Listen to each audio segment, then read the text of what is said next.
কোথায় বিয়ে করছো? পাকুন্দিয়া থানা। পাকুন্দিয়া থানা টিম না ছিল একসময় আছে নাকি? হিসাব নাই।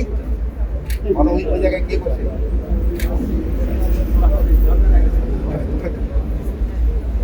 আর ছেলে মেয়ে আছে? আচ্ছা, রেশন কি বাড়িতে পাঠাও?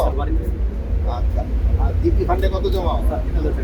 আচ্ছা, আর বাড়িতে কত টাকা পাঠাও? আর খেয়েছো কি দিয়া? বিমাল আলু ভর্তা। সারাদিন 3 বেলায় কয় টাকা নেয়? এদিন বলছি যে দিবাতের ওইভাবে নেয়। আর তোমার রেশনটা কি করো? বাড়িতে পাঠাও? ফ্যামিলি কোথায়?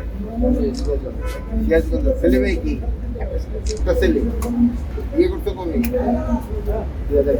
জিপি ফান্ডে কত জমাও? আচ্ছা।